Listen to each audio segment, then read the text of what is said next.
3PNR with Adam R.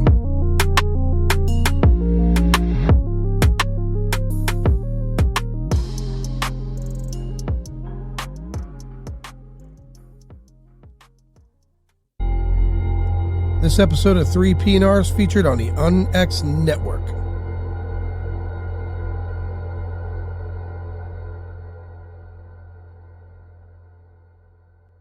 Welcome to 3PNR. I'm your host, Adam R., and joining me again is Cheryl Costa. How you doing, Cheryl? Very good. How are you doing, Adam? Good. I'm glad to have you back. I've been researching, and so far, you're one of the ones with the more answers. I've come across a few of them. Oh, wow. now I really feel the pressure. Well, you've compiled so much data. I'm still going through it. And I'd spoken to another person, Dr. Wilbur Allen. He has a lot of data too. And between the two of you, I'm stumped. I actually want to introduce the two of you. A lot of data collected between the two.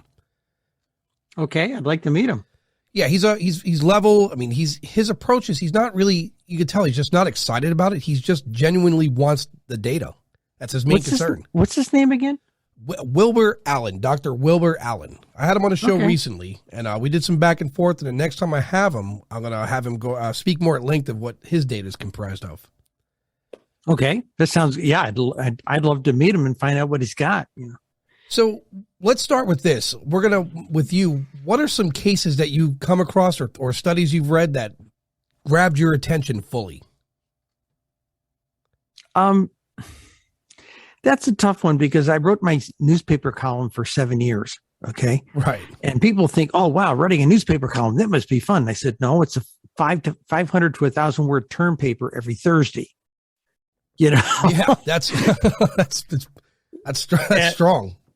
Yeah, so that's the issue. And there were a lot of cases in there. I'm not really a case study person because we compiled the data. Right. Now, but okay, if you want like a case study, we'll give you an example. Something I've been doing the last couple of days. Right now, Linda and I are starting to generate all of the tables that will go into if we were to print our entire desk reference out right down to the zip code level, essentially the municipal level, it would be 1.5 feet thick. Man. Okay, and that's all the states, all the cities, that type of thing. And obviously you can't do that. You know, Oxford dictionaries are that thick, you know, and we've got one of them here in the house. It's big.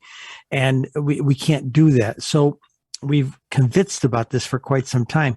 And what we finally decided to do, we developed a rapid production process, and we're going to actually generate 50 individual state books. I would be excited to hear that.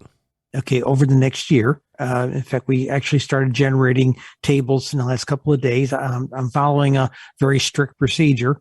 And I did Alabama yesterday. If I hadn't been for some chores I had to do today, I probably would have knocked out Nevada or something. You know, it's going to be basically about one or two of the smaller states over the next couple of weeks. And as we get into the top 10 states, the tables are so big. I mean, we take it down to the zip code level and I show you the sightings across the 20 years. Then we do a chart that says, here's the counties for that state, and here's 20 years. And so you get a graph that way. Okay. Now some states have, you know, like Rhode Island, 2 or 3 counties, you know, Delaware, 1 or 2 counties, you know, it's not a lot, but you get in some other states, you get like Georgia, it's like 100 counties, you know, California, it's big, you know, so that can be a few pages. Okay. And then the one that's hard, and this is the one that is the real golden one, is we generate county zip codes within the county and the shapes that happened in that county is the zip codes within that county. And if a county's got 5 or 6 zip codes, you get 5 or 6 sets of numbers there, and they spread over 20 years. And it's a pretty impressive little chart. And the fact that it goes down to the zip code level gives us another layer of analysis, so to speak. You know, I got to tell you, You're doing the work the government should be doing. Linda says that all the time. She's our chief scientist here, and she wrote in the preface of our pink book, the desk reference 2001 to 2020. She says, "Here we are again, 5 years later, doing the government's job." Yeah, I mean, honestly. It should be being done by a branch of the Census Department, to be honest with you, so we could get demographic information, things like that. That would help a lot of this stuff. But the bottom line is we now have the ability, and we cleaned up the database over the last couple of months. And after we got moved and everything, it was we had to sit down and tweak a few things.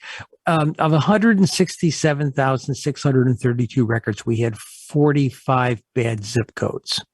Wow. And that's amazing. That sounds like a lot to some people, but it was 0.0002. So we cleaned them up, and now we can generate maps of the United States by UFOs by zip code. We can do it by census district. We can do it by individual state and what they are. And a lot of the states come up looking like a checkerboard kind of thing, right? Where all the zip codes are. So, of course, people start emailing me, "Well, Cheryl, what cities are they?" It doesn't matter. If we focus on cities, what happens is everybody who sees my numbers and they look at it and say, "Well, it seems to be concentrated around all the cities, Cheryl." Yes and no. But the moment you move out into the suburbs, the bedroom communities beyond that, and then all the little unincorporated communities beyond that, and then into the rural of that same zip code area, those start competing with the zip codes within the city.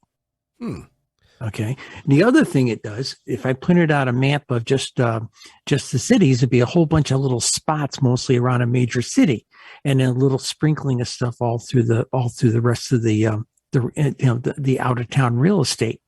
But by doing it by zip code, we get a bigger picture that where they are being reported and where they are not being reported. There's a little over 45,000 zip codes in the United States, about 45,600, something like that.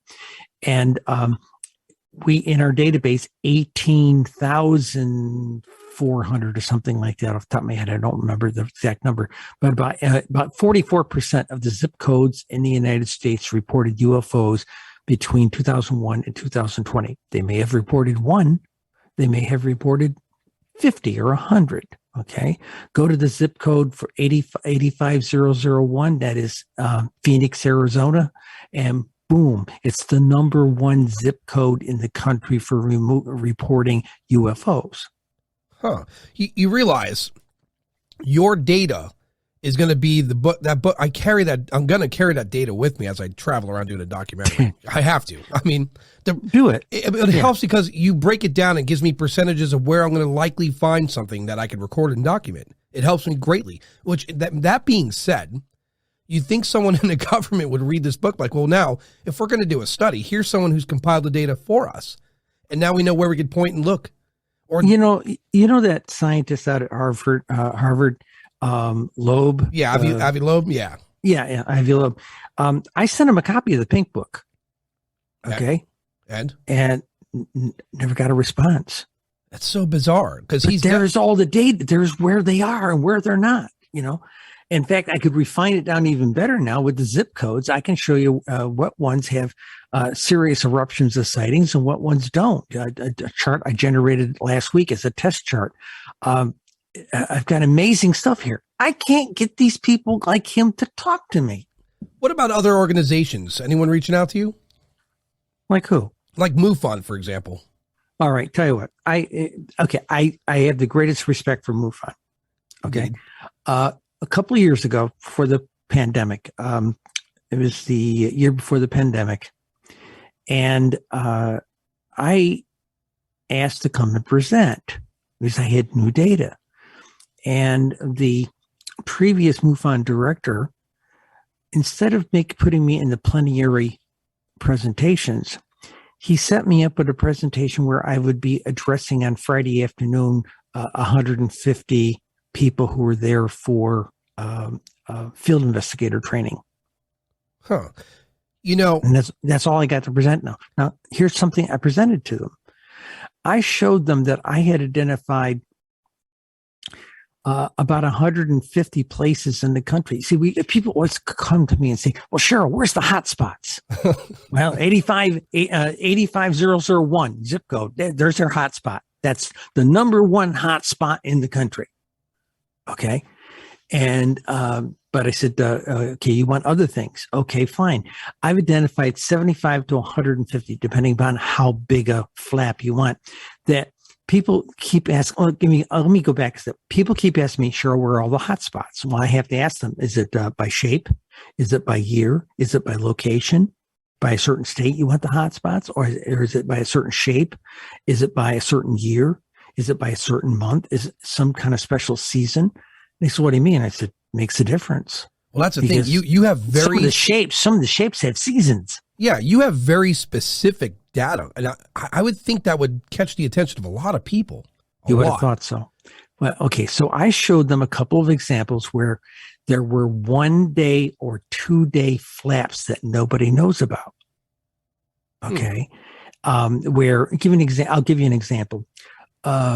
The average amount of sightings in the United States on a day-to-day basis, depending on the year, but overall, about 20 sightings a day reported. Okay, nationally. All right, so if you see a spike go up there of 45 or 50, something else might be on. You see 100 up there for 1 day, and I got that kind of resolution. You say, wow, something's going on that day. Well, here's an example. 2008, April 16th, 2008. I'm looking at going through the charts. And again, it makes it sound like it's a 40-hour-a-week job. It is not, but it is a thing that I do a lot to try and understand the data. Not so much what I'm going to publish, just stuff I'm never going to publish, but there is stuff that I've been doing to just try and understand it myself. Okay. Right. Special kinds of reports and things. So this was one of those deals. I had seen a spike on the state of, let's just say it this way. I saw a national spike of about 60 in 2008. 1 day. I said, well, okay, fine. Now, what that sometimes translates down to, you go and look it up and you've got more than just the number first top 20 states or top 10 states. You've a few other states and the amount of sightings is onesie twosies. That adds up like a check from a dinner. Okay. A lot of little charges added up to a big bill at the end of the meal. Okay. Right. And it adds up that way. I used to use the analogy, it adds up like a phone bill, but a lot of people don't understand what that means anymore. So, so the deal was, I saw this one for 60. So I said, okay, fine. So I did a quick breakout report. And I started looking at all the states. I half expected to see onesie, twosies, threesies kind of thing for each state for that day. And here we go. Here is 25 in Indiana. Now, Indiana averages maybe that many in a month, in a good month. Right. Okay. Maybe 3 a week, actually. It's probably more like about 12 a month. Okay. And suddenly they get 25 in 1 day. That's interesting. So I go in there and do a county breakout report. And while there was several counties that had the sightings, 2 counties neighboring to each other had 12 of them. Okay. So I was able to break out their municipalities. And that's what really woke me up. Well, I found a number of things like that, 1 day events. And you would have thought that 1 day event would have drawn maybe some national news. It did generate local news. I went out there on Google and I did a little searching and I found out, there were newspaper articles for the days following that day. Okay. None of it bubbled up to the national level. Okay. Of course it doesn't. The press, the media has been sat on by somebody since 1968 and it just didn't bubble up to the national level. Huh. Thank God for podcasts and private shows and the internet and getting information out is much better because this data you're comprising in the 60s, 70s, and 80s wouldn't even make it as far as like my viewers. It's important. And I'm going to ask you something. Out of that data you comprised, what is it? Is there more? Is it? I guess the best way to put it, landlocked states versus coastal states. Obviously, no. Coastal states have a dominance. Right. We don't call it a driver, but we do call it an influencer. Okay. Something I noticed a number of years ago, I was when the first book came out. Okay, the 2017 book came out. I was doing a radio show one night, and we were on a commercial break, and I had the book open. You know, I generated all these charts, but some of them I just never really looked at real close, you know. And I was looking at it, and all the states touching the Great Lakes had sightings in the many thousands, 2, 3, 4, 5,000. Okay. Oh. Moved 2 states away, and it was in the low hundreds. You know, I really want to introduce you to Debbie Zegelmeyer from MUFON. Okay. She really, I've heard that name. She does a lot of study with UAP and the connections of, and you know, in previous podcasts, I've had my theories, and I'd even spoken to you about it, where I think that they're coming from, 80,000 feet to the surface of the water, transferring their occupants to another below the surface. But as you said, the percentages are larger around the coast, whether it be even like a landlocked large body of water like the Great Lakes. And yeah, it computes me. Well, the coast of the the 3 top states, have been since about 2006: California, Florida, Texas, in that order. Now, people always knee jerk and say, "Well, look, if California, it's got 40 million population." I said, California is a unique thing. It's got like 9 lines of latitude. It's got 3 different climates. Okay. Yeah, it's got population, but there's a lot going on there. Don't use California. Right. But you look at Texas and Florida, number 2, Texas number 3, people say, well, okay. And then I say, you keep telling me population by knee jerk, and I said, look, Florida has half the population of Texas, but it has probably 25-30% more sightings, but it has 1,200 miles of coastline versus what Texas has. That's right. And, I'll tell you something. The more I read, I 2017, government release or the leak of those videos anyway, that was one of the things that put me on the path. That's it. I'm doing a podcast. I'm going to do a documentary. I'm going to learn. That's for me. That's it. There is so much data out there, and there's other compelling pieces of evidence that prior to that. But that for me was the selling point. Now I'm doing research, and the amount exactly. Thank you. Exactly. Yeah. And do you know what got me going? Huh. I was working for a newspaper in the technical department. I made plates every night. Okay. The plates to print the paper. I was retired from Lockheed Martin, and I had this retirement job working for this newspaper. And once we got that 710 Swiss press running about 11:30, putting out the morning edition, all we had to do was sit there and wait 90 minutes to 2.5 hours. And once the run was done, we could go home. Okay. Right. And I was looking at a little tube thing in 2012. This was November 5th, 2012. Okay.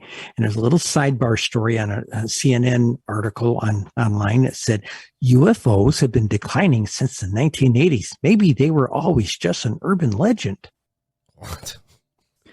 And I had been somewhat read on UFOs since I was in high school. But I went out for the first time in my life. I went out to the National UFO Reporting Center, dug down a couple of pages, found some year-end total kind of numbers.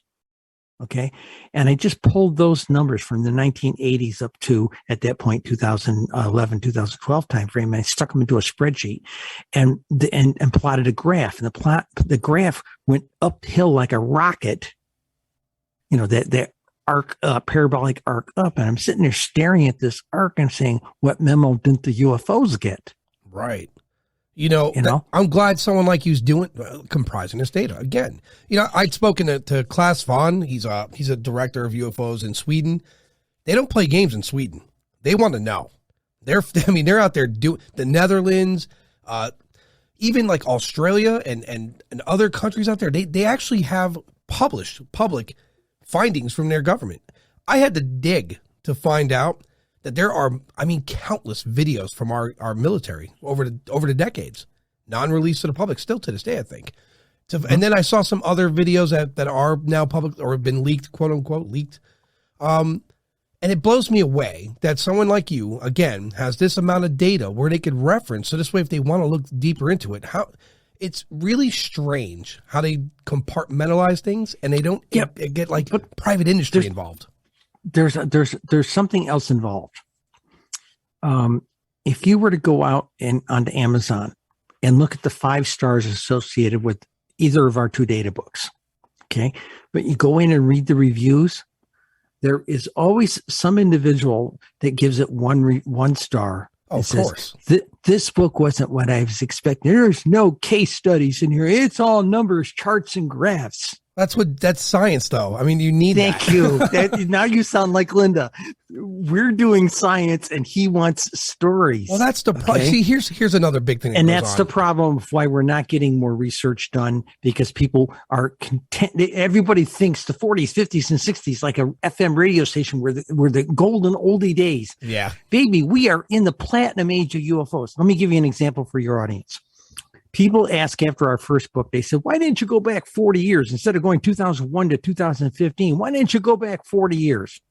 All right. Going into making our pink book, the 2001 to 2020, I wanted to answer that question. Okay. Yeah. So I did a special pull from New Fork, and I got the data pulled from MUFON for me. They were very nice to me. And I really didn't even want the sighting data. I just wanted the magnitudes. I wanted the dates. That's all I wanted. Right. Okay. And after I got, it took me a week to get the data so that they do the fields different. And it took a lot of work to get them put together. Okay. Right. But combined, the 2 databases from 1960 to 2000 amounted to 13,150. Now keep that in mind, 13,150 sounds like a lot, but it was an average of 150 to 300 or 400 a year over that 40-year period.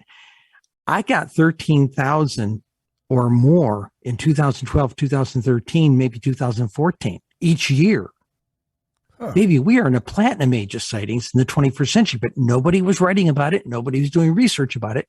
And the guys who are doing field investigations are so busy trying to clear their plate that not many of them are doing any other deeper research other than trying to look at individual cases, so to speak. And that has been the biggest problem with overall investigation within ufology for a long time and Karen pointed, or not Karen, but Linda pointed this out. She said, look, all they want to do is talk about stories and go out and reinvestigate cases from 40 years ago. Yep. But nobody's looking at the present day stuff.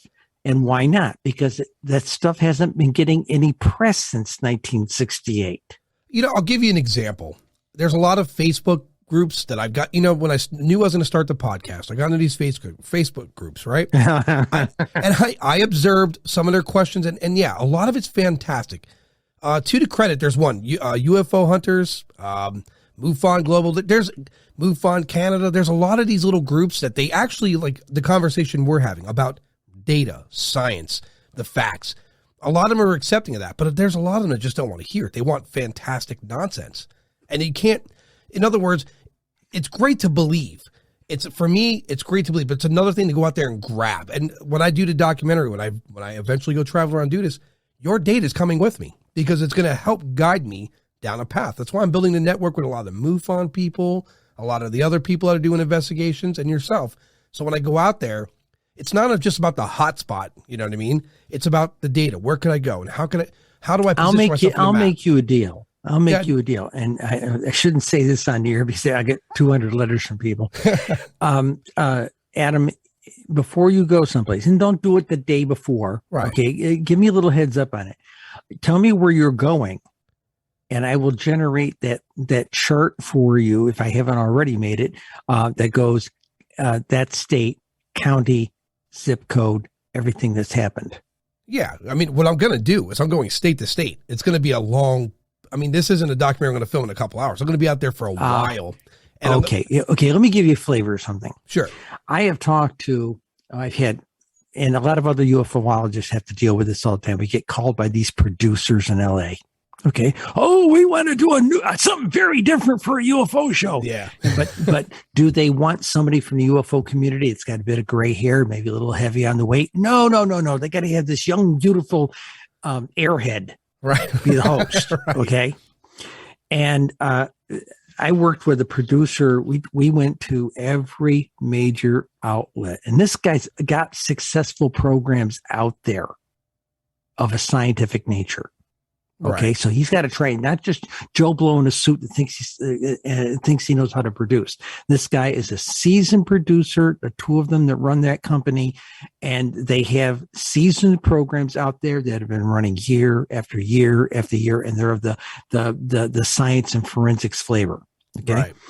And we tried to pitch this idea. The original idea we tried to pitch was this idea of UFO roadshow. We would go to all these places that you've never heard of, rent the local VFW hall or the Grange or whatever it is, invite people in for a presentation, give them a presentation about all the UFOs and that unique thing that happened one day, 3, 4, 5 years ago. And right there, because we got cameras there, you got an instant camera, a casting call, and you can get people to sign the waiver afterwards, take them off to a room and interview them. You've got a program. Yeah. Okay. I can't. Can you do that? Can you do something like this? Can you add that? Yeah, I can't. Stupid crap. It really was. That's where I draw the line. I listen. I've had a couple of offers because I'd spoken to some people. And, they offered a sponsorship, and I don't want it. I want this to be clean. So when I go out there, I'm going to break some rules. Like so every state I go to, it's not just UFOs. I'm going to do all the big ones, the UFOs, the ghosts, the Bigfoots, whatever's in that. When I just make a stop, I'm going to make the most of it, right? Yeah. And if I see something, it's not going to be zoom in on it. I'm running right to it. I'm going to go, even if it costs me my own life, I'm going to go document. And I'm bringing a team that I know. The team I'm going to assemble, they're going to be on the same level. I'm not. If it's not exciting, we're not going to make excitement. We're not going to pull this nonsense where it's like, could this be the moment? I can't do that. That's not. Do me a favor. Don't do it in such a way that when you show up at the conference a year or so later, it's nothing but a string of pictures that looks like a frat boy party out in the woods. Yeah, no, I can't. I won't do that either. Too many of the Bigfoot guys do that, and they just. Where's the rest of? They got some footprints. Well, fine, show us your evidence. Right, I'm different, Cheryl. If I see it in the distance, whether it be on a bike, whatever it is, I'm going to it full force. And again, if I get hurt or if I get whatever, might be the last thing I document, but I'm going to get it. It's not. I've spent so much time watching these shows where all the images are grainy and it's in the distance and it's there, speculations left over. I can't do it. I'm running it, whatever it is. And for the ghost part, I don't know. I mean, I got some pretty good paranormal people I'm speaking to. I've had I was booked solid this week to do talks like with you and things like this, right. And a couple of other higher profile shows that were, we'll say commercial. Right. And, suddenly this week, it was like somebody threw a switch. Now, I think it probably is the war in Ukraine, but it was like somebody threw a switch. Everybody but you and a guy I'm talking to tomorrow afternoon. We'll come back to you in a couple of months. Yeah, they're going. I'm not gonna if I do talk about the Ukraine, I don't know enough about it. I don't follow politics. I think that's all. I think that's a bigger mystery than UFOs, politics, honestly. I can't jump on that bandwagon. I don't know enough about it. And personally, my opinion on that, from what I see, from my perspective, is the one bully in the class explaining to the other kids that he needs their property. That's what I see. And that's the best. That's all I got from it. The old intelligence analyst here says that's pretty much the deal. Yeah. So, I mean, at some point, maybe he's out of resources there. I don't know what his motivation is to go take that country. It's simply, it's definitely not what he's making it sound like, where it's like, oh, no, we help establish that. That's the kid saying, well, that toy's there because I brought it here and it's mine. It's a bully tactic. So I don't know. I let the news do their thing. To be honest with you, I just want to get through this crisis and not be vaporized.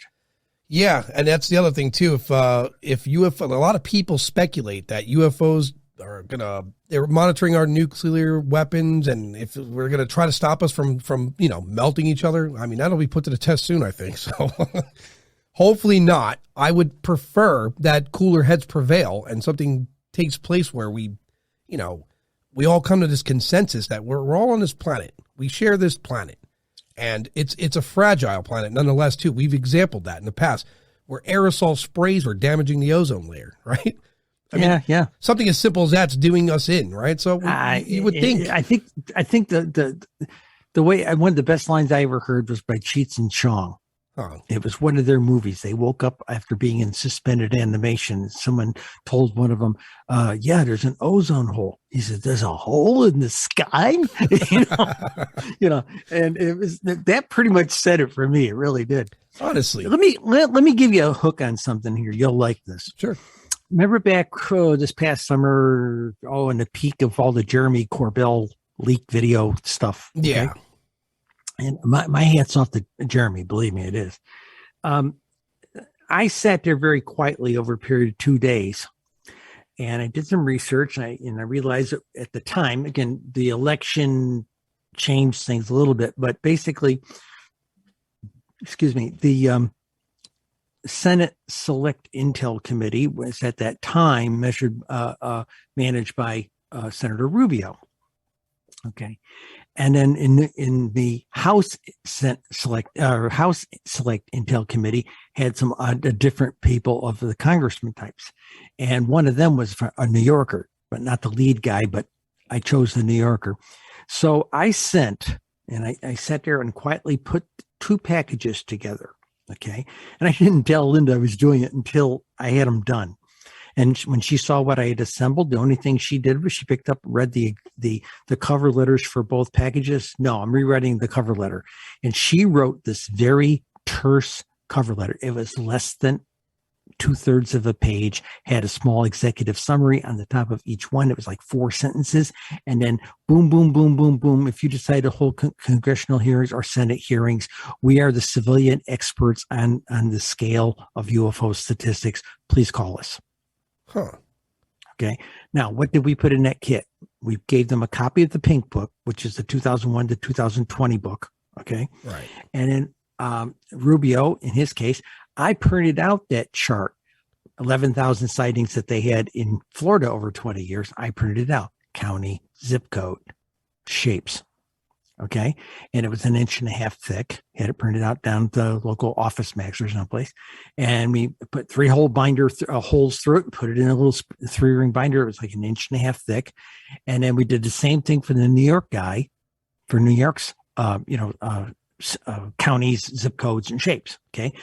Put them in there, put the cover letter on it, filled them full of peanuts, wrapped them up, shipped them to them. And they were sent. Nobody ever answered us, but they were sent. It wasn't long after that Senator Gillibrand commented, we really do need to get on top of this and do something about being somewhat transparent. So she's also on the Senate Select Committee. She probably has seen this kit. I imagine so. Yeah, that's a big shift in process of thought. Yeah. So, but the follow-up for that was the government side of it.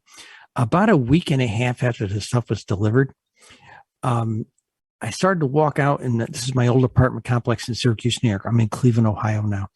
And we walked out, looked out the windows, and parked behind my car, my Nissan Rogue, were 6 police cars from 3 or 4 different constabularies.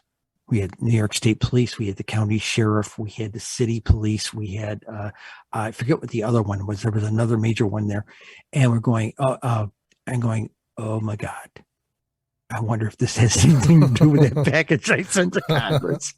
And actually what it turned out was one of the old ladies in our building happened to see a drug deal going down in the parking lot by some people who just drove into our cul-de-sac where we were in a 55 plus apartment complex. Okay. Right. And she called the police and she says, I think there's a big drug deal going down in our cul-de-sac of our apartment complex. And you please send somebody. And they said, we'll send a car around. She says, send plenty. They look pretty tough. So all these cop cars descended on this thing. And once I realized it was a drug deal going bad, I thought, oh, I feel better now, but, well, I can imagine the stress from that, right? What is it for you? Like you worked for Lockheed Martin, and then you decide I'm gonna comprise some data about UFO sightings. No. I got a whole bunch of us got unceremoniously retired. Oh, I see. Told basically, you're being retired on Friday, and they were like in my aisle, it was all the project managers. We were all project managers. So they were coming down, the 45-year guys, the 40-year guys, the 30-year people. I was 32 years. I was in the 30-year people, and, goodbye, play golf, go fishing, have fun, that was their attitude. I didn't know what to do with myself because I hadn't planned for retirement.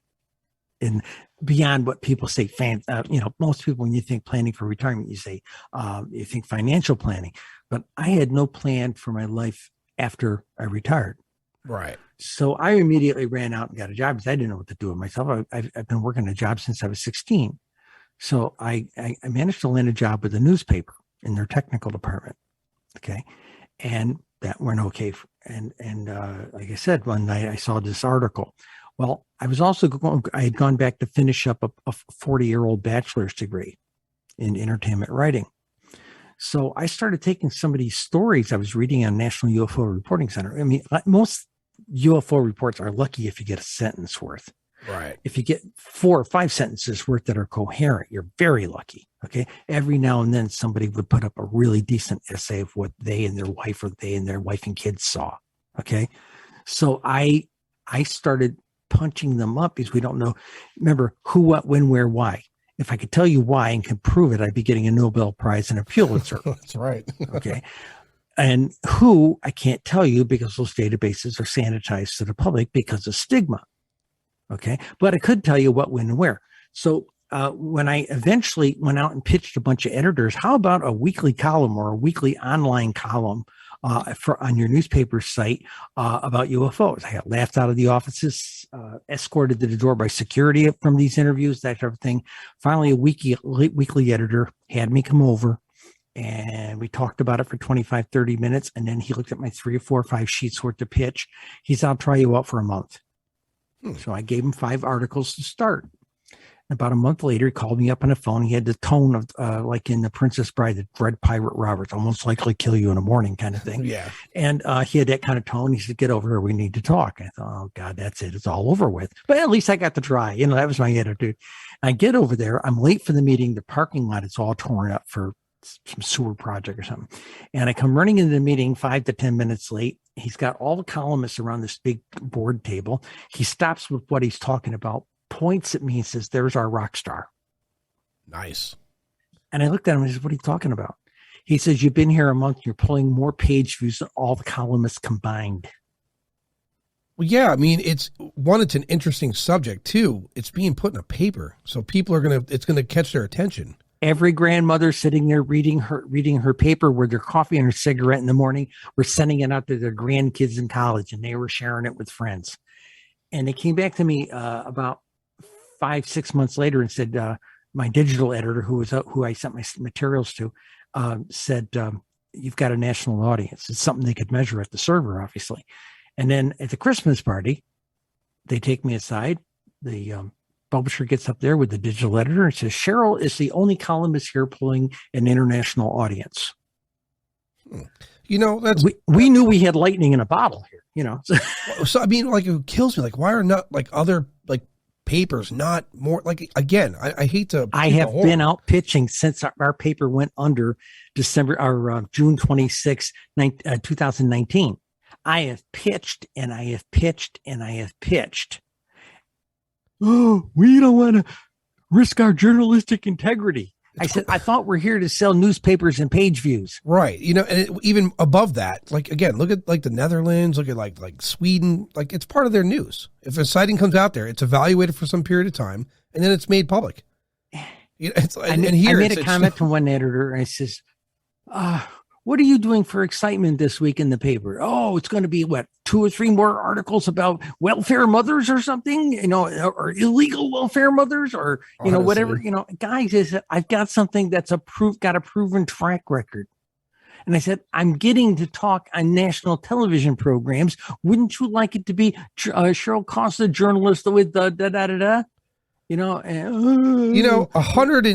lot of people want to attribute ufology to the 1940s, and that's where it all started. But 125 years ago, in 1896, 1897, cigar-shaped UFOs were witnessed all over the place in Dallas. And the Dallas Morning News had articles on this. So this is something you could, I recently just found this stuff. You could find these articles.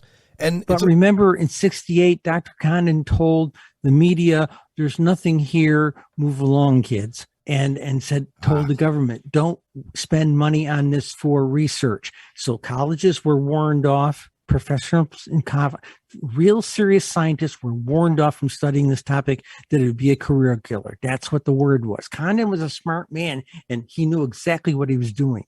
Yeah. And he deep sixed it for everything from academia to the media. Now, I have reached out to other media here, and I'll give you an example. I reached out to the New York Daily News, and I sent them a package, kind of like I sent Rubio, and I sent them a similar kind of package with the printout and said, here's New York State, right down to the bloody zip code level, guys. I can tell you any kind of story, anything you want to know about UFOs in New York State or the United States. Crickets. It's crazy. No, it's suppression. And here's the scary. Well, here's the scary. We're being part of that. suppressed. Yeah, and I'll tell you how this works to the government. At least this is what I think. I think when they announced, "Oh, we have a disc here, we found it, UFOs are real," and then they squashed it. I think they realized the potential in that. In order for them to get away with more covert applications for things that they're making, the ufology is both criticized and utilized by the government. Right? It was like that guy Richard Doty, and I'm still looking for this guy. I'm going to find him eventually. But the misinformation on the behalf of like the government, a lot of that is, again, they criticize and utilize that subject, which is why when it got to the point where they were actually studying ufology, they changed the acronyms, UAP or whatever they felt was more suited for more professional people to listen to, and it didn't have the stigma attached to it, which is really a sad thing to say. Because at the end of the day, it's in the air, it's flying, we can't identify it. By definition, that's a UFO, Right. So I think that's the biggest problem. I think your data, what certain groups of people, there's going to be people I introduce you to. I think there's a way where you can network it, where it's going to have no choice but to be in the main media eye. Here's where Linda and I are coming from. The series of books we're getting ready to put out. It may sound like this is going to take you years. No, like I said, we used to be defense contractors. And when you're a defense contractor, you learn to do one thing, do as little work as possible. Now, what does that mean? That means that if you do something very hard, take really good notes, write a procedure, so the next time you have to do it, it only takes a half or a quarter of the time to do. Right. Okay. When we did the first book, things took us 18 months to do. Things that I did for 2 months to refine the data so we could generate a report. I can do that same thing with the same data, New Fork or MUFON data. I can do it in a morning now. I've written routines, all this kind of stuff to crunch the data, okay, or organize it, or whatever it is we have to do, okay. Now, but there was other problems. I'll give you an example. In middle of 2020, we just come out of lockdown, okay. Right. Nobody's going anywhere, okay. We're all scared we're going to get it, okay. And Linda and I started looking at it and says, well, the numbers are coming back. We figured this out. Me and George Knapp talked about it on Coast to Coast one night. The numbers were coming back. They were starting to ramp back up again. And I kept telling everybody, this is a 6 to 8 year cycle. They go up and down, up and down. They're going to come back. Trust me. Oh, no. Space Force chased them away, they told me. Okay, great. Okay. So the bottom line was, we said, okay, we're going to put a book out in 2020. There's some things we got to do. Let me explain the problem. In the database, 3.5% of the entries, somebody did not put the city that they were in. Okay. But beyond that, when we tried to refine it down to the city level, people would they'd put like a space before they started to type in the name of the city, or they would use multiple case, or they would misspell it. Or they would say something like Adams Corner next to Joe's gas station. Stuff you could not process. Right. Computers. Okay. So that was 14% of the database. Okay. Now people say, well, what's that mean? That doesn't sound like much. Well, 167,632, and you can still hear me. Yes. Yeah, I got a great idea, by the way. I'm going to, go ahead, continue. Go ahead, times 0.16. Okay. That was 23,468, basically 24,000 records that I had to touch individually. Manually. Can't run a spell check on it. You got to run through it. Plus, the automation we used to insert county data in the first book was not as smart as it could have been. And the problem was with the bad spellings of the cities or the goofiness, we got some counties wrong. So in August of 2021 or 20, I'm sorry. Yeah, of 20. I sat down and I started going to work every day. Essentially, I sat down every day, work a 7-hour day, 5 days a week. It was like going back to work at Lockheed. And I did this from the middle of August to the first week of January 2021. Okay. Cleaning up the database, fixing the counties. Hey, while we're at it, we added zip codes, lat longitude. Okay. So we had a way of doing that. But I could only do about 800 lines a day. I mean, that's a lot. It was tedious. It was tedious, and you were buggy by the time you were done because we loaded the database onto a spreadsheet and started scrolling up that way. There was no fast way to do it. You had to do individual line inspection. Okay. So we merged in like a golden mail list to help us. We made it a different color and merged it in to help us. But it took 680 hours between middle of August of 2020 and the first week of 2021. That gives you an idea how big this is overall over the database since 2016 to now. We have in excess of 6,000 hours invested in our database in man hours. And Linda and I have a joke right now. We tell people come to us and ask for it for free. Why don't you put it on the internet for free? I mean, and I say, well, Linda is the science professional here. She bills her time at $250 an hour. Both of us have worked on contracts where we had to plan what it would be, right? So, and I bill my time at $175 an hour. So we went ahead as an analyst. So we crank it all up, and it basically the going price just burden and labor burden and all that goes with it. It would have been over $1.5 million. And I put it up on Facebook one day. If you want the database, it's 1.5 mil, guys.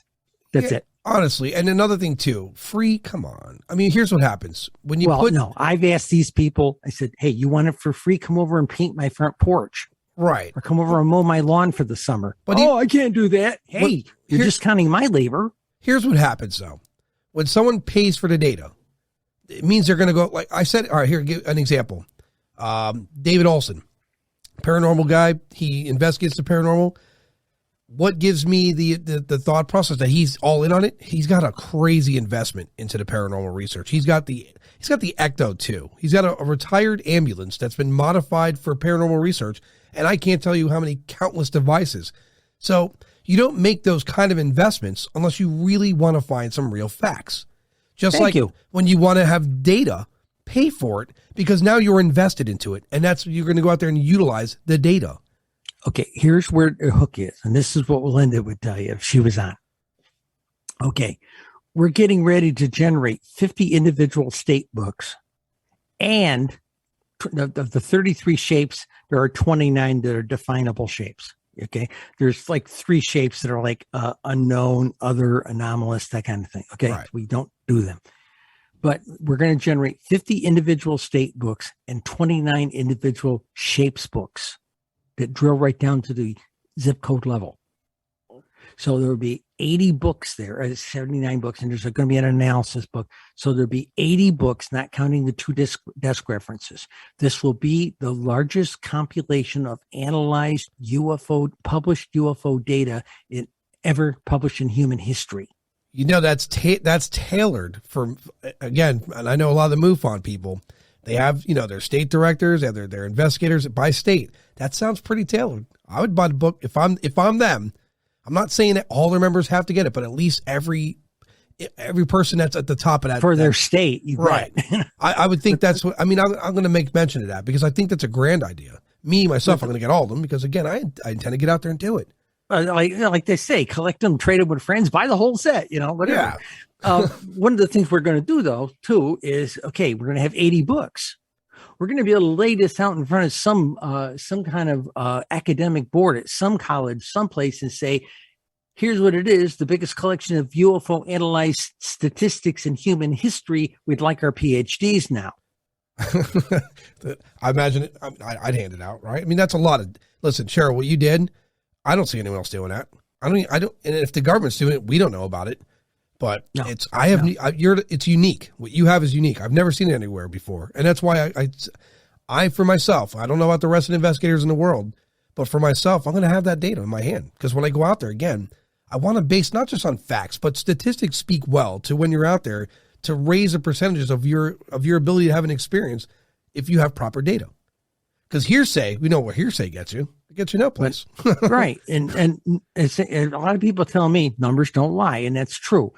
They don't lie, but sometimes people can take numbers and twist them, manipulate something else, But all the manipulation we've done with them has been legitimate analysis ways of a different way of looking at the data. Okay.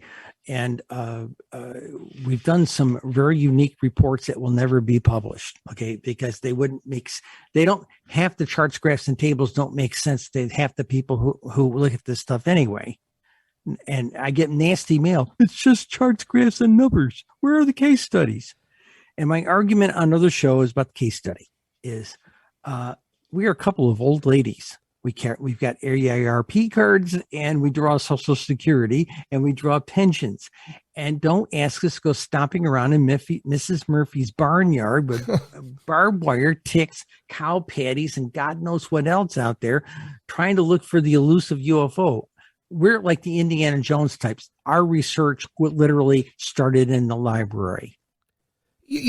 But that's what you just said. That's science. Right. It's right. It's science. And you can prize the data. It's now up to the investigators to get this data to increase their ability to find the amazing things these people are asking for.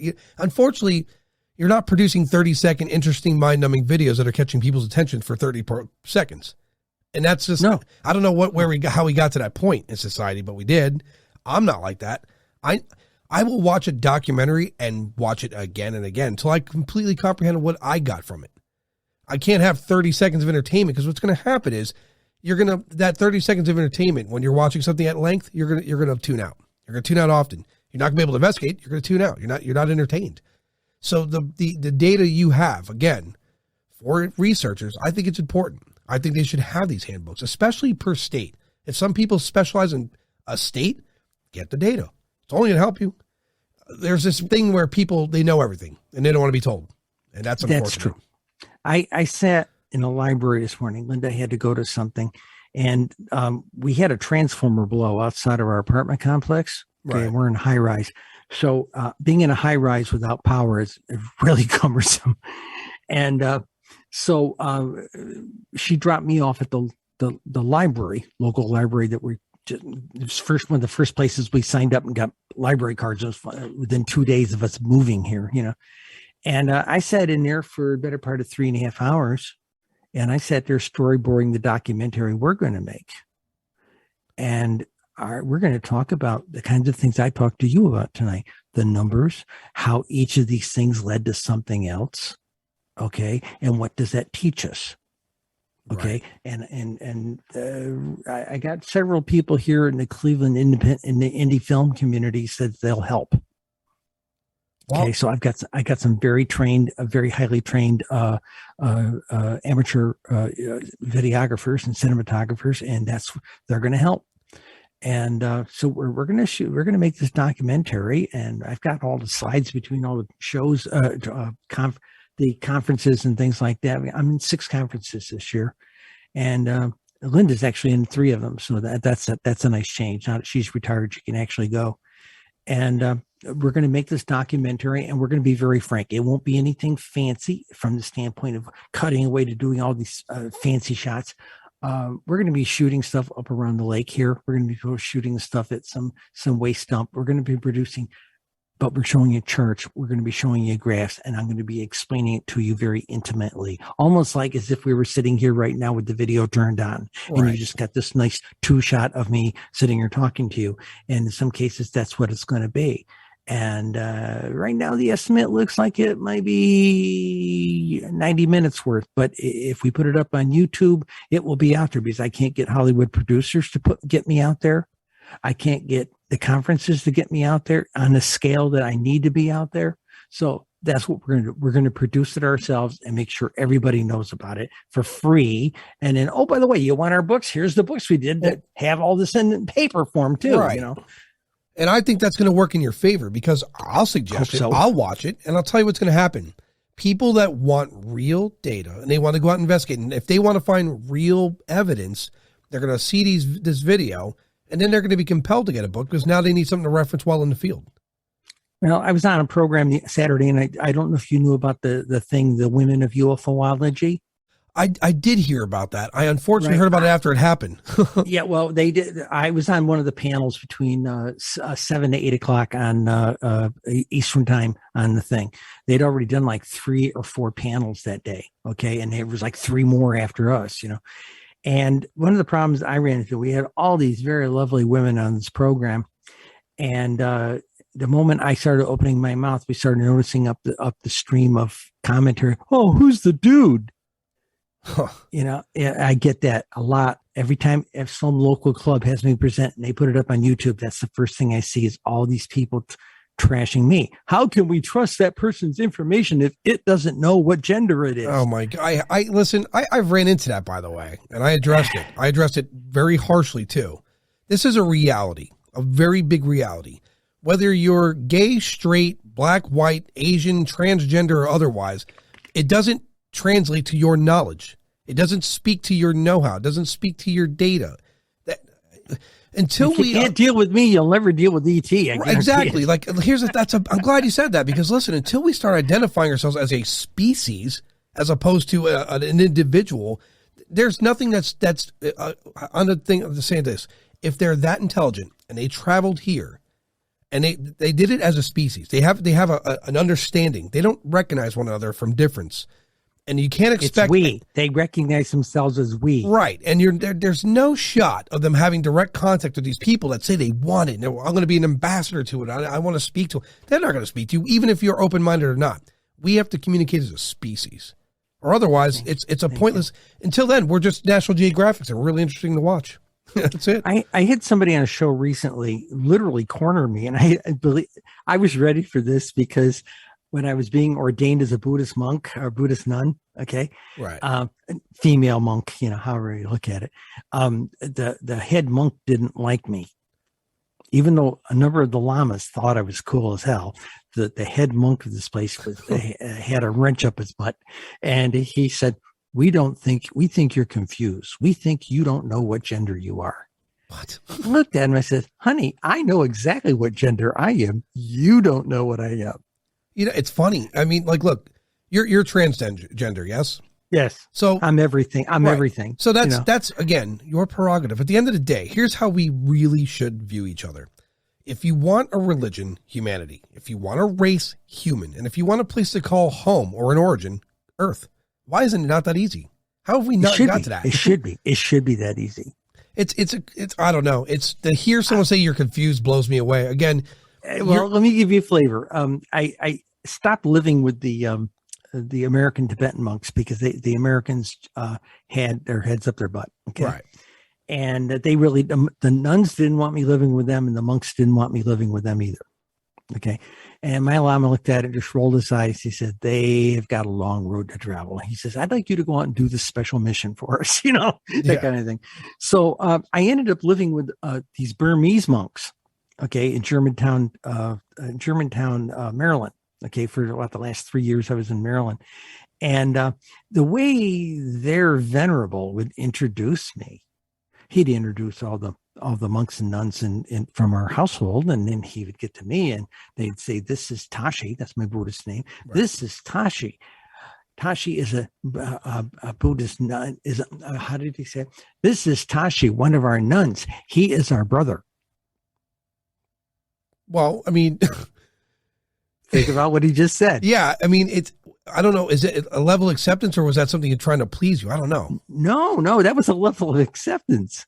I mean, because they were just as perplexed by there's a the terms you see he him and her, right? Or her and she, that type of thing, all those names people use these days, Yeah. And then there are the people who call themselves them. Yeah. Well, somebody called me them back in 1992 at a Star Trek convention, a couple of gay guys. And I looked at him very puzzled because some lady said, "How come you keep calling that nice lady over there in the commander's uniform them?" And he looked at her and he said, "Lady, look at her for about 10 minutes and tell me." And 10 minutes later, she looks back and says, "Them." She cycles. I present male, I present female, and I present the blend. And that perplexes people who hang around me too much. People who get to know me really well just accept it as that I'm the cycling wheel of gender projection. And this gets into the mysticism side. I am everything, and I am pregnant with universes. Well, I think it's well said. I'll tell you why. Listen, when we're going to go to Mars, and we're going to try to transform that planet to our needs. That's what humans do. And on the application, let's say Elon Musk is running a company that's going to go to Mars, and they're going to make it habitable for us. On the application, I promise you what you're not going to see is you're not going to see a box saying race. You're not going to see a box saying religion. You're definitely not going to see a box saying, what's your political stance. It's going to ask, what can you bring to Mars to contribute? What is it, none of that's going to matter when you're going there to terraform someplace, right? Your identity doesn't matter. Your race, none of that matters. What can you contribute here? Read the colonial history. It's backbreaking work to generate, to establish a colony. Yeah, it really is. And now imagine a planet. That's a tremendous feat. So at said point, you definitely can't view people for what you are or what you were here. What are you bringing to the table? What can you contribute to help us build this place? We don't care about the rest of it. None of that matters. And it shouldn't, because on Mars, we're not just, there's no United States of Mars. You're a species there. You're one.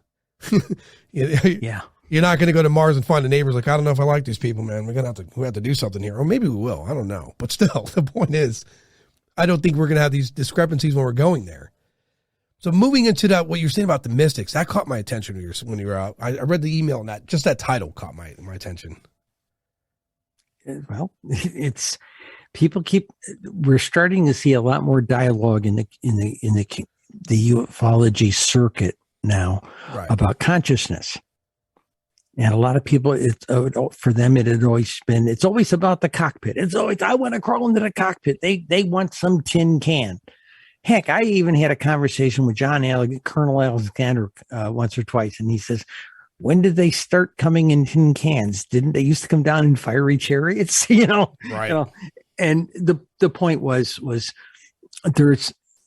are they just presenting what we think to be vehicles, or are they really bringing vehicles? Because we are expecting to see it. Okay. And a lot of people, say, I want to be a shaman. The first thing you do is they go out and buy a feather to put in their hair or something like this, because that's what they think they're supposed to do. And they think they're supposed to go do a sun dance or something very hard and arduous. And Buddha taught us you don't have to be an ascetic to reach enlightenment. In fact, being an ascetic actually kind of holds you back from its enlightenment. Okay. Right. And now, can everybody get enlightened? Theoretically, yes, but it's a stiff job to do. It's something you have to really embrace to do. And not everybody has to go live in a monastery and chant mantras all day. Okay. Right. Since I left monastery life, I'm still technically a yogi. And that's another title I got. That wasn't my intention, but I actually like that title, yogi. I like that. Well, it's in the Tibetan terms, it's called the group of people. Let me go back a line. Sure. In Tibet, 1,000 years ago, they were pretty much shamanic culture. Okay. There were shaman, holy men in their culture. And when a guy by the name of Padmasambhava came from India, the first person he taught Buddhist technology, and notice I said technology and not religion. Yeah, I did notice that actually. It is a technology. Okay. People treat it like a religion. Well, Okay. real quick, they treat it with the reverence of a religion. Right. But it's really a technology. Real quick, before you get further into that, Go ahead. I'm glad you brought that I brought that up. There's a lot of discussion. I've had it with Steve Murn and a handful of other people about vibrations and frequencies. And when you look at what like some of the shamans do and what you're speaking of, a lot of that meditation starts with frequency. You know, you're meditating to hit a certain vibration and a frequency. So there is a science there, but continue. There's a very deep science. And I had somebody ask me the other day, a book I just put out. It's called Magical Musings of a Rogue Witch. Okay. And it's only 140 pages. It's a real small book. But basically, when a Wicca priestess, and I've been a Wicca person for over 40 years. Okay. Right. The Buddhism was something that I embraced as a compliment. Think of it this way. I had a car, and my Wicca was a car. And somewhere along the line, I decided to put big chrome pipes and big mag tires and, that kind of thing. Right. That was the Buddhism. Okay. But that's a metaphor. Okay. But the idea behind it is that when a Wicca priestess retires, and I retired in December 2021, when I retired, actually 2020, I apologize.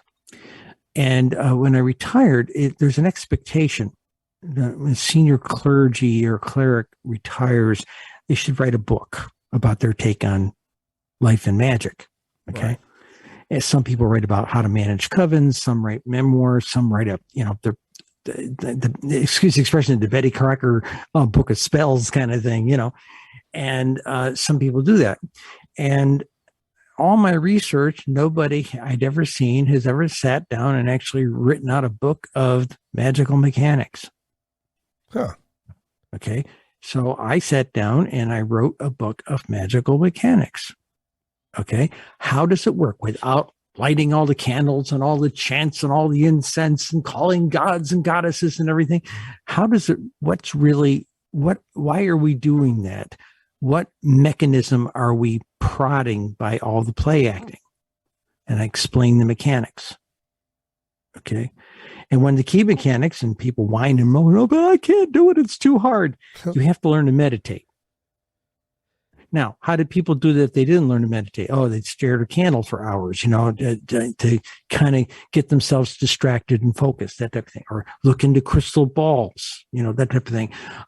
Burn incense, all these things, dance around, listening to drums, being drummed, having drummers beat it to the point where our conscious mind is numbed by the continuous beatings. Again, frequencies. Okay. Right. So, I wrote the mechanics and said, this is all we were doing with all of the props that you see in witchcraft and shamanism and all the classic magical arts. What we're doing is this. Now, here's a 21st century approach to all of these things. Okay. And I basically explain, I basically tell you how to do magic. It's like Popular Mechanics, DIY book about magic. And, people who know me went right out and bought the book and they're raving about it because they're saying, oh my God, you put it all there out to read. And I said, hey, I'm about disclosure. I'm about disclosure about UFOs. And baby, I am about disclosure about the metaphysical arts. And my basic flavor is this, metaphysical arts. And when you read this book, you'll look at it and say, my God, all these advanced clerics, they are practicing some form of advanced quantum physics. Yeah, I mean, I would agree. I'll tell you what. It's thought. We're manifesting thought into form. And anybody who knows anything about quantum physics, the moment you start thinking about something in quantum physics, it changes it. Right. So I'm going to give this to you. This is how I evolved in the way I think. Anyway, because before this podcast, when you died, the computer turned off. It was over. Since the podcast and all the interviews, whether it be on podcast or off podcast, I've evolved significantly. I'm starting to come to the idea that there's this energy that's been around since the dawn of time. And it's a positive energy, right? If you look at religion, all religion has a really positive message for the most part. It's not till a charismatic human being takes the helm and utilizes it as a dictator for his own, liking or control. Thank you. Yes. Right? But everything you're talking about, everything from religious and even beyond, predating any religion that we know of, there's this energy that's always flown around, and it's always had that positive message behind it. And it's the feminine energy. We call it the dark womb. Right. And people always say, well, again, Western culture, Christianity, Christian Judeo has God creating Adam. Well, no, Goddess created Eve.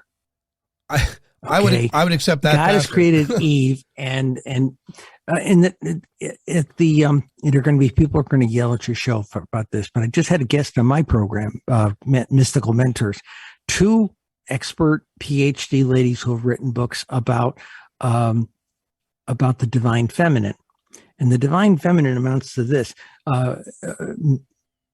Jesus's mother, Mary, was part of a sect of magical practitioners that had it within their skills to manifest a birth without a male. Okay. The male components were manifested by a metaphysical means from the energy of the great immortal consciousness. I'm going to use a Star Wars term. The force binds us together, right. All things everywhere, everywhere. And it's feminine, and we refer to it as the dark womb. Yeah, I mean, I'm glad you said the force, because that's what nature and life itself is a force. It's an energy force, period. Exactly. And what you're talking about, by the way, even is, so let's put it on another level. It does sound mystical and magical, but we exhibit this, or we see this in the animal kingdom frequently. We see animals that could not only change sex, but there's some of them, they could alter it in a matter of a small period of time. To just create, yes. So it's not out of the realm of possibility, especially, here's the biggest part. We claim to know everything there is about the human body, yet the brain is still the most complex computer on the planet. We still don't fully understand it, even though we're mapping with all our sophisticated equipment. Linda's got the degree in psychology, and she says we will never understand it. It's going to take that third party from off-world to come in and explain it to us. Right. And or we get to that point, or like what Elon's doing with the Neuralink, where we can you have something in there, and eventually, as he describes it, we'll be able to communicate with a knowing. And that's when your consciousness and your subconsciousness are connected. And at that point, not that we'll know it all, but we'll have a much better understanding. And especially at that point, we won't be viewing each other by what we look like, what our background. At that point, it's just a knowing. And then we're the same spark event. We're just going to be looking at each other's energy, and we're going to say, "Hey, wow, you're the same as me." Right. And as one of the things I teach as a Buddhist yogi is that why do people hurt each other?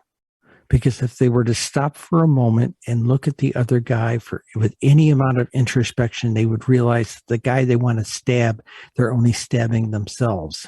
Agreed. I mean, I'm still shocked in this modern era that we still have differences that we argue upon. I'm blown away by that. Yeah. I didn't even know what racism was till I was in my teens. I understood people look different, but I didn't understand there was a hatred. It was a shock to me as a kid. I guess I was naive. I was in Corning, New York. We only had about 10 black families, and they were on a particular side of town. So the next best thing in our town, if you wanted to discriminate against somebody, you would discriminate against the Portuguese kids, and I'm Portuguese. Right. Yeah. Okay.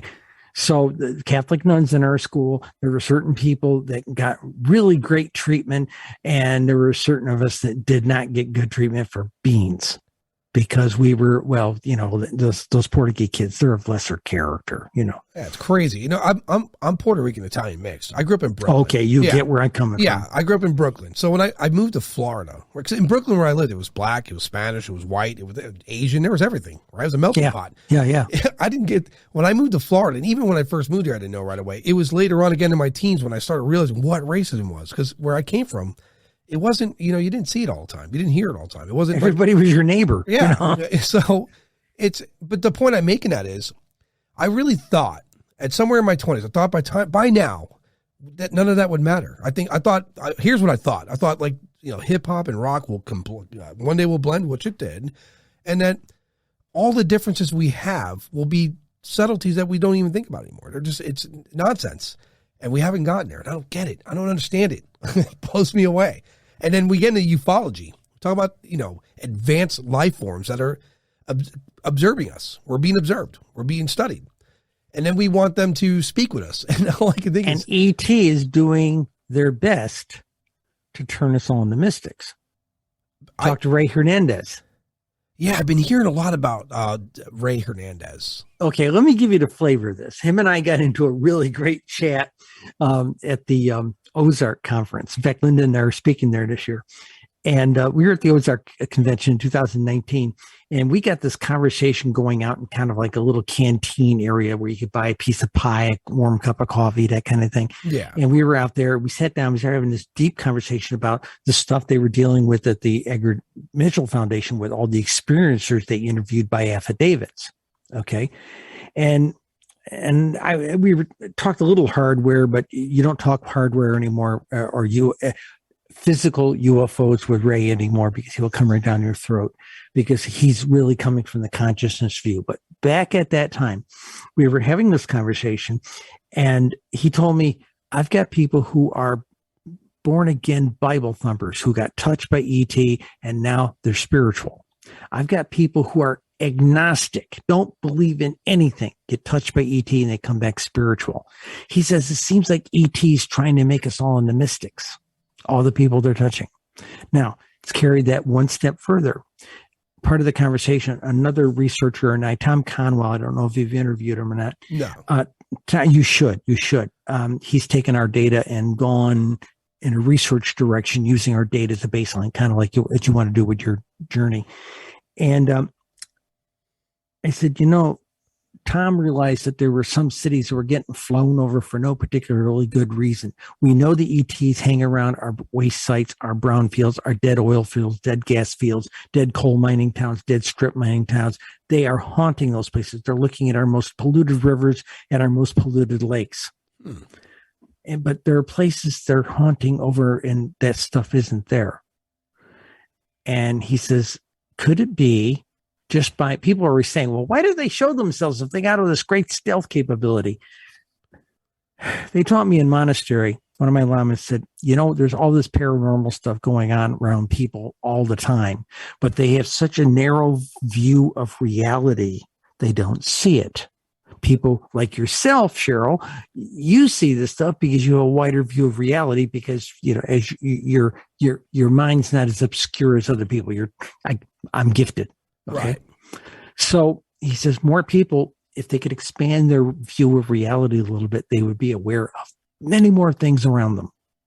So it seems like ET, by showing themselves, a good UFO sighting changes you. Yeah, most really people does. will tell you that. Yeah, okay? I've come across it a lot. Yeah, I hear it all the time, And so by showing themselves, there's some percentage of the population, statistically, it's about 16.7% of the population. Okay. Huh. I refine that both by citing data and by polling data. Okay. 16.74. And that translates in the United States with our adult population. I can't use the children population, but with the adult population to about 42 to 45 million people. That's 20% of the population have been touched just by seeing a UFO. And it doesn't count the experiencers. And think about it. Whitley Strieber's wife received letters when his books were out there. He had over 500,000 letters. I'm sure. I mean, I'll say something you said about what Ray and what you're thinking, the mystic level. I personally, and this is my personal theory about our visitors, I think that these grays are advanced biological robots with the consciousness upload. I think the crafts are being maneuvered with consciousness. I think the beings themselves are maybe outside of our orbit, but nearby. I think a lot of this is being controlled by their consciousness. I come to Well, they do remember they have a supervisory class of grays that are talls. Right. And so that's when I get to that point. Now you talk about the taller grays, and I've done so much reading on them. And what I've come to figure out, people, the way they move and how they behave, that's an advanced projection. You know, we have projections now where it looks pretty real. Imagine you have technology tenfold better. You could almost be there physically, but not be there physically, because we don't know if they can breathe our air. So I'm pretty certain the consciousness level is how they're operating. Definitely. And some of the ships, I suspect, especially if not all of them, if at least the Changing Ufo, it's one of the rarer ones, but it's most regularly scheduled one, as they say. It's really weird. Seems to be, because it changes the moment you look at it. It changes. You Dr. Vallet's people started to put their equipment aiming at one, and it changed. Right. Now, did it change, or did it project the intelligent AI that is the living ship project into our consciousness what it wanted us to see? I agree. I'm glad you said that. I think a large part of this is perception. You're talking about it. I've got telepathic friends who can put an image in your noggin. Yeah, listen, I've read this story. This isn't even a story, actually. These are old cases. Our skull, our head. There's this guy who had the idea of using vibrations to put images in your head, to put like sounds in your head, words in your head, and it's very possible because it will bounce around your head. That vibration will go enter your head, bounce around, and then the very receptors in your brain allow you to understand speech. Will transmit it. They'll translate it for you. So I don't, if we're doing that experimentally, or probably more, imagine a far superior intelligence, what they are capable of doing. I'm absolutely 1,000% sure that they could manipulate our perception without a question. As far as the hardware that we see, like when our governments, like I heard one, who was it? I think it was Mick West, tried saying that the gimbal video was just an airplane. Come on, you're going to insult our pilots. This is the best of our best out there observing. It was infrared video they were showing. The thing was cold all around it. Right. So I sat there and analyzed it, and my photo analysis skills are terrible compared to some of the people that have been really looked at it and know what they're looking at. My expertise from the military was signals analysis, that type of thing. And in what we could do with radar then and what they can do with radar now. Yeah. Far what we read about it within classified journals where they were going with the radar and going, oh my God, this is going to be like Star Trek in 20 years, and it's better than that. But the thing is I think ET's 20 steps ahead of us there too. So it doesn't matter how good our radar is, if they don't want us to see. If we can make a B-50, something the size of a B-52 look like the birds and the bees on the enemy's radar, then they've got to have the stealth technology. I'm glad you said that too, because that very gimbal video, a couple of things popped out at me at that. One, my idea of them being a being with a consciousness upload, like an advanced robot, and the way to so Bob Lazar described the way that behavior was long before we saw that video. He described that. So now that's part of my thought process. And the other thing is I'm watching this thing do this on video, and it's alternating, it's rotating. And the first thing in my head is that's what we would do when we want to show to our whomever it is that's observing us that we're superior. That's exactly what we would do. We do it all the time with our aircraft. We do flyovers all the time to show we have these capabilities. And so when I see these behaviors, it's not far off. And so I don't know. When I hear not at all. Yeah, the fact that there's people like UFOs aren't real, that they still exist, that people are saying they're not real. How could you possibly think that they're not real anymore after those videos? And then when before this, Cheryl, before I got into this. Well, go there for a moment. They keep saying, oh, they can't be real. They can't be real. I come out with numbers. People say, oh, there's too many numbers there. They can't. Did you take out all the couscous and crackpots? You wouldn't believe how much mail I got that was like that. Yeah, I get it. Okay. All right. So I started doing the thing where I would say, okay, tell you what, let's throw 70% away and keep 30%. And it still amounted to 210 sightings a month for the last 240 months of the last 20 years. Yeah. Okay. And they said, well, then they're the ones who, they really should sleep with a nightlight, the ones who truly want to make the possibility, the risk and the possibility that those guys are real. Well, Cheryl, only 1% could possibly be real. Yeah. Okay. I throw away 99% of the numbers. 99% of the numbers amounts to 7 genuine UFO sightings a month, every month for the past 240 months of the last 20 years. And even those numbers of people that don't believe, that's a big number. You know what I mean? Yeah, I know. I tell them that, and I had a little meme I was putting up on Facebook, and I broke the numbers down, and I says, now, why isn't this newsworthy? You think it would be. I'll tell you what, this is the very approach you're taking to this and the very way you collected your data. If you let's erase ufology. Just by the way you break it down by region and locations and season and different appearances. This is the same scientific approach we take to studying nature, by the way. Same kind of science. So the difference here is your data is comprised of something that people, it might be fantastic, but it's real, but it's real science. Yeah, but I gotta make sure I clarify this. Linda's the senior scientist of the two of us. I'm an analyst. I'm an intelligence analyst. Right. Okay. Linda worked at the National Academy of Science. She was also, that's where she learned that's why the first book looks like a government report. She wanted it very subversively to look like a government report. Right. Okay. That's why it looks that way, that plain white thing, no cute little aliens or anything on it. She wanted it to look like a government report.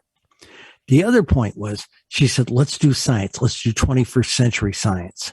And basically, if you notice, if you really think about how the data is organized in that first book, and for that matter, in the second book, we were using approaches like they use at the Environmental Protection Agency, where she was the head librarian for 15 years. We were using approaches like they use to analyze disease and chemical pollution models and things like that. We were using all the same kinds of science. You got me thinking. You got me thinking. Now I've told you all the subversive stuff we did with these numbers. It's impressive.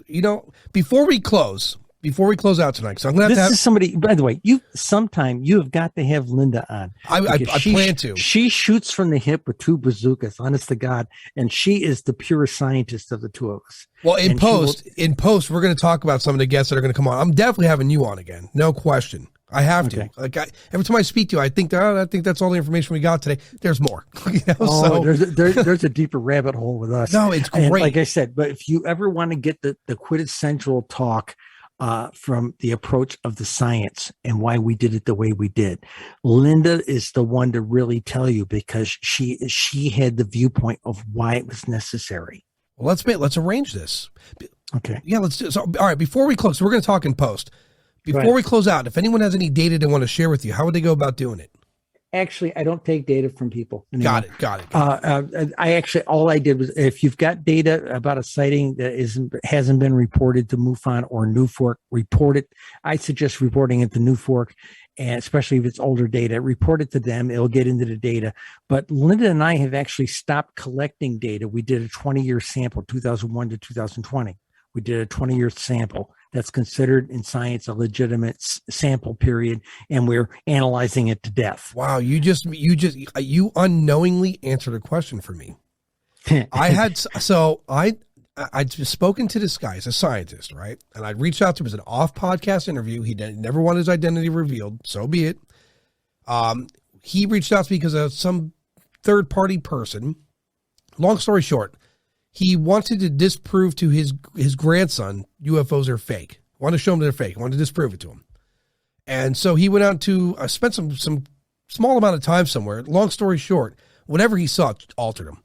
And I'm glad you said what you just said, because now it makes sense to me, because he has really good data, photos, or whatever it may be, but he won't release it till his 10-year study done. And I was like, what? Like, I could not. I would be wedding excited to put that out in the media, or you know what I mean. But evident now, you just answered it. He's doing a real lengthy study So now I'm excited to talk to this guy when he finally releases. But Okay, so now you understand why we're going to put out the biggest collection of UFO data ever analyzed, because we've got a 20-year sample, and Linda and I can toddle off into the sunset and go do the things we like to do. And basically, we have done our work. And to show you, State University of New York at Albany took my papers this past November. And they told me to keep sending them stuff as I produced material. And basically, my activism years as a transgender. Hey, by the way, you know the term transgender? I was one of the 6 people who coined the term. Oh, really? Yeah, we were doing talk shows back in the early 80s, Donahue, those kinds of things. Right. And we needed a better term than cross-dresser or transsexual. Those were clinical terms. And there's a doctor on the board of the International Foundation for Gender Education, which I was a board member originally. And he said, why don't we call it transgenders? It'd be an umbrella term for everybody.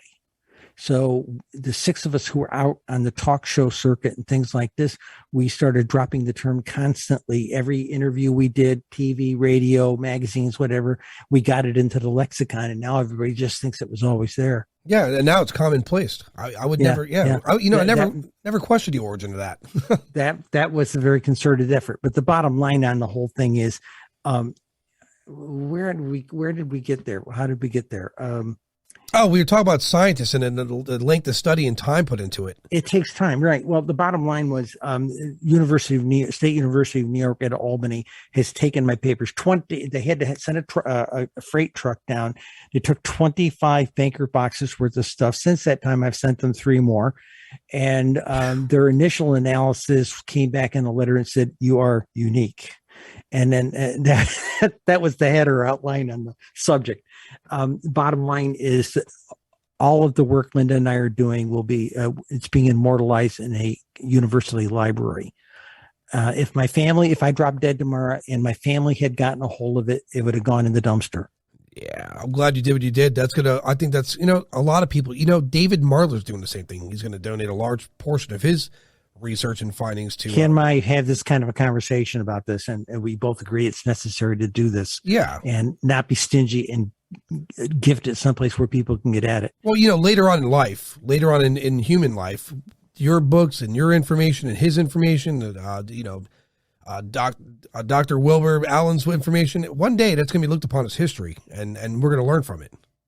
Well, I hope literally Linda and I both hope that at some point down the road, when there is disclosure, 5 years from now, 10 years, 55 years from now, when there is serious disclosure, someone's going to look back and say, God, they had their finger on the button. I suspect so. All right, Cheryl. Well, I was told somebody will probably get a master's or a PhD out of researching your work. Gee, I wish I could get one for just doing the work. I'm just happy to use it for the field when I get to the field, right? So. Let me know what you need. Now I'll ring you a report, whatever you need. Perfect. Cheryl, it's been a pleasure. It's always a pleasure. I look forward to doing it again. I'm very excited to speak to you in the future again, and Linda as well, and whomever else. This is fun. And by the way, Adam, I have heard nothing but excellent reports from people in ufology who have been on your program. I have heard nothing. They're lining up and saying, wow, yeah, you just did that. I'm great. Wow, he's cool. So you're doing a great job, my friend. Good. I appreciate it. I thank you very much. And I thank everyone listening.